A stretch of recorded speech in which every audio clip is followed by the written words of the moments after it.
Russian girls.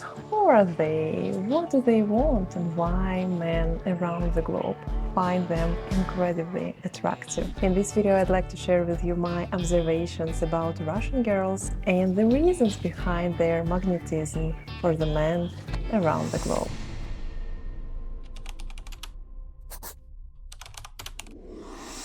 Russian women are family-oriented, and I can say this based on my experience interacting with many Russians and talking to people around the globe. And I've noticed this pattern that many Russian girls, they have a strong family values, which are integrated in us, in our mentality since childhood, early childhood. We deeply appreciate family as a whole, understanding that woman is the heart of the home and the man, he is its walls and protector. And as I analyze the world around me, I can say both men and women still possess those natural instincts we had thousands of years ago. While men were hunting and women took care of home and the children. Although we no longer live in those times, thanks God, we still have those programs in our genes. So why do men like family-oriented women?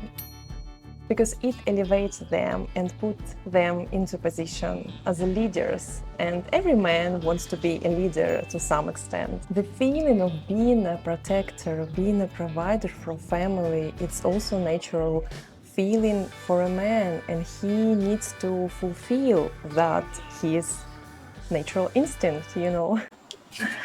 And he would feel even more confident just knowing that there is a woman in his home. She takes care of everything what is inside home.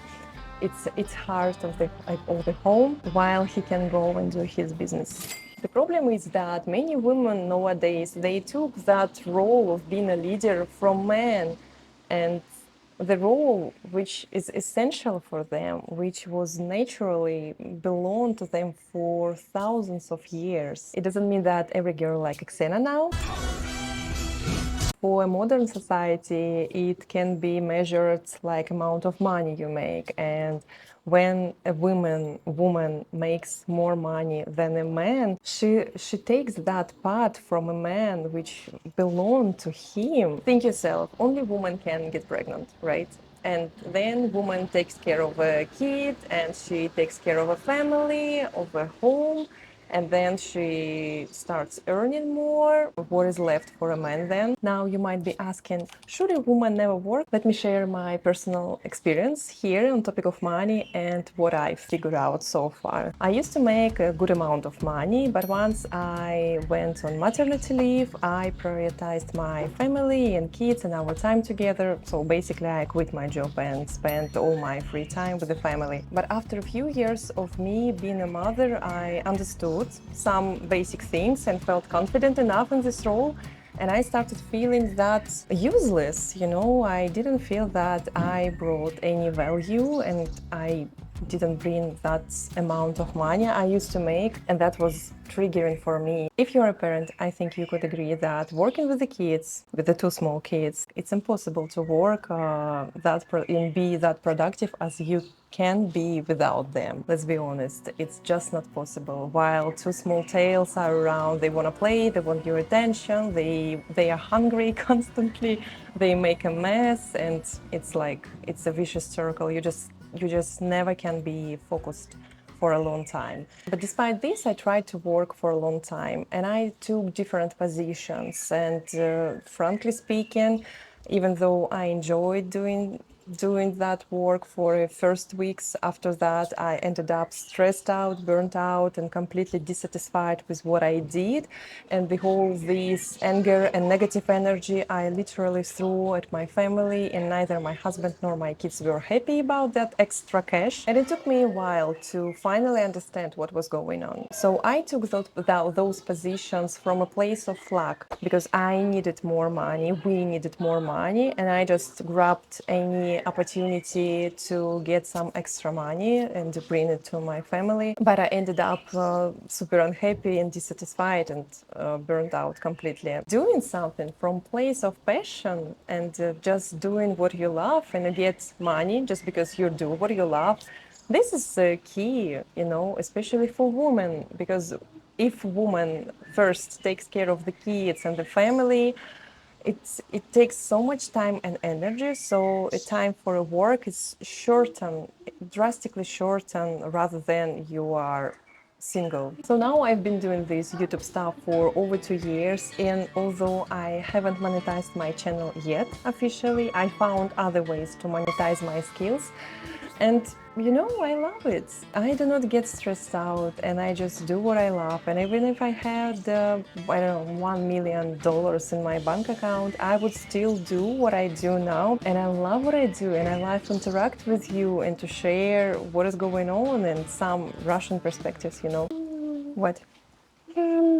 Doing something from place of luck, or do something from place that you love actually doing it, no matter that you need money or whatever, it makes you feel completely different. And the way you approach those things, they are also completely different. And when I acknowledged this and shared those insights with my husband, he understood me and supported me, and now I feel so much relaxed and like calm, because I know that he is a leader, he is a protector, he is a provider in our family, and I just the heart of my home, it's balanced, you know, for everyone, for myself, for my husband and kids. They are just raised in this environment and healthy environment, and I think this is the best for them. In my opinion, Russian girls, they found that sweet spot, the balance between being a good mother and a good wife, while also doing something what you love and also make some money. I know really successful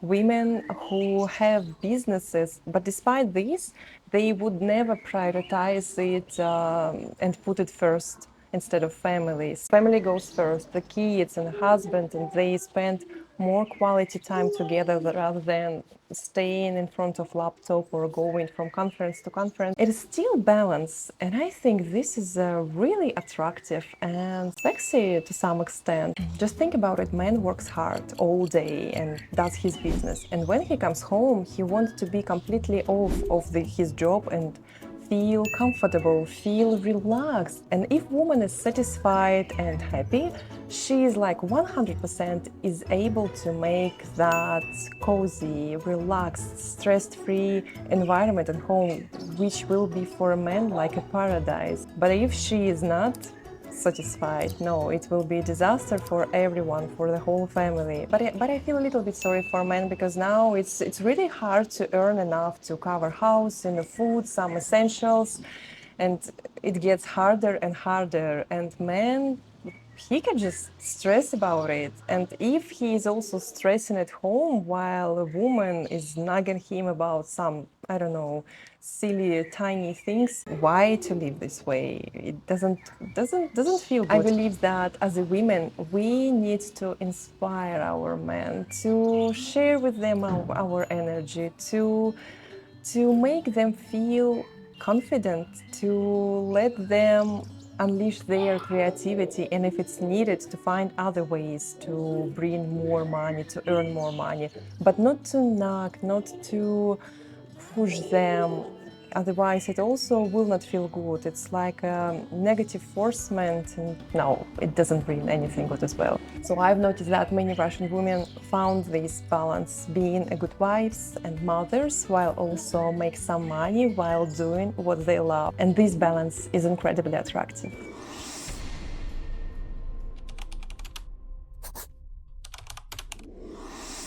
So now, who would you like to date more? The answer is obvious, right? I think it's not entirely true that appearance doesn't matter, because initially people are attracted to each other by their look. Of course, then you would know person better, closer, to know their values and how them align with yours.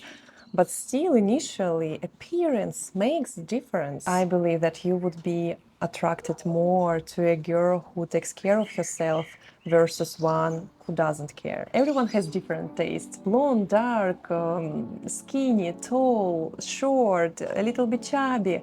But there are some basic things that make a woman attractive. From my experience living in 4 countries, I figured out that Slavic girls, they found that sweet spot of self-care. Back in Russia, I remember how older generation told us that women in Europe, they don't care about their appearance, they don't care how they look, what they wear, they don't wear makeup, they don't take care of their shapes, figures. And I couldn't actually verify this until I moved abroad, and then I understood what they were talking about. So my first experience abroad, I was in Turkey and I needed a pedicure.